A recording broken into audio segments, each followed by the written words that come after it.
Anong ganap sa mundo ng showbiz? Kakaiba ang naging transformation ng kauna-unahang The Voice Kids Philippines champion na si Laika Gayranod. Dalaga na kasi ang dati ring Your Face Sounds Familiar sensation. Sa kanyang IG story, marami ang namangha sa kanyang aura kung saan ay ilang fans ang nagtanong. Isang netizen ang mega-ask sa kanya kung tomboy ba siya o miyembro ng LGBT community. Hindi naman napiko ng biritera at diretsahang sinagot ang kanyang follower. False but I love LGBT. Ani Laika, umani ng papuri sa netizen ang pagiging cool at totoo ng singer. Kasama na sa mga natuwa ang internet sensation na si McCoy Dubs na sobrang naaliw sa kanya. Never akong nagkamali na maging idol ka at mahalin ka. Queen of Pop and Cis Manners. Miss Laika Gayranod. LGBTQ means Laika Gayranod beautiful transformation ganern.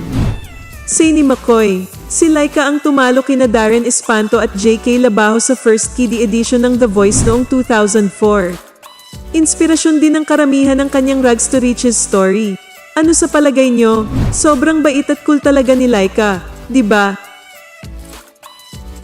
Shoutout kina Andy Guzman, Sel Tomlinson, Demon Stated, at Glenda Gardoza. Salamat sa panonood ng Artista PH YouTube channel.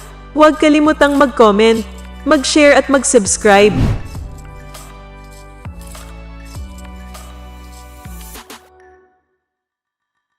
Anong ganap sa mundo ng showbiz? Nagulat ang mga netizen kay The Voice Kids Season 1 Grand Champion Laika Gayranod. Dahil ang laki nang na-improve sa itsura nito, makikitang dalagang-dalaga na si Laika. At ang laki ng iginanda niya mula sa pagiging musmus noon. Maliban sa pagiging singer at vlogger ay beauty product endorser na rin siya. Mayroon siyang 1.7 million followers sa Facebook. Kamakailan lang ay nag-trending ang interview sa kanya ni Karen Davila. Dahil sa reaksyon ni Karen nang malamang pareho sila ng birthday. Kailan ang birthday mo? November 21 po. Oh my God! Liar, birthday ko yon! Birthday ko, Oh my God! God! Birthday mo November 21? Birthday ko po yun. Birthday namin dalawa yun. Hindi ko alam yun na. Wait, hindi ko alam yun. Magka-birthday kami, Scorpio. Scorpio. Mas magkaugali ka. Yes! Anong masasabi mo sa balitang ito? Anong ganap sa mundo ng showbiz? Proud na ipinakilala ni Laika Gayranod sa publiko ang kanyang boyfriend. Sa kanyang post sa Instagram, ibinida ni Laika ang larawan nila ng kanyang boyfriend na rumampa sa isang kalsada. Ayon sa aming pagsasaliksik, ang kanyang boyfriend ay si Kyle Wallie. Maaalala na kamakailan lang ipinakilala ni Laika ang kanyang boyfriend sa kanyang debut nito lamang ika-21 ng Nobyembre. Spend time with you, ani Laika sa post. Si Laika Jane Epe Gayranod ay isang Pinay singer at actress. Siya ay nanalo sa first season ng The Voice Kids Philippines, na kung saan nagkaroon siya ng recording contract sa MCA Music Incorporated. Anong masasabi mo sa balitang ito? Anong ganap sa mundo ng showbiz?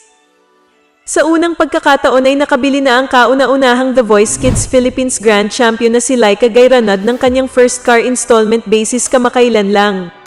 Sa Tanza, Cavite pa rin nakatira hanggang ngayon si Laika kasama ang kanyang pamilya. Since malayo ito sa kanyang line of work ay necessity sa kanya ang sasakyan. As early as last October ay umabot na sa mahigit 1 million ang subscribers ni Laika sa kanyang YouTube account at ito ang nakatulong sa kanya at sa kanyang pamilya during the lockdown hanggang ngayon.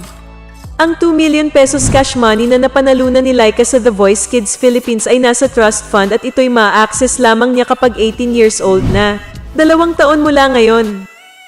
Dahil delikado ang pangingisda ay pinatigil na ni Laika ang kanyang ama at sa halip ay ito na ang nagdadrive sa kanya ngayon kung meron siyang commitments habang ang kanyang ate Jessa naman ang kasakasama niya sa kanyang mga lakad.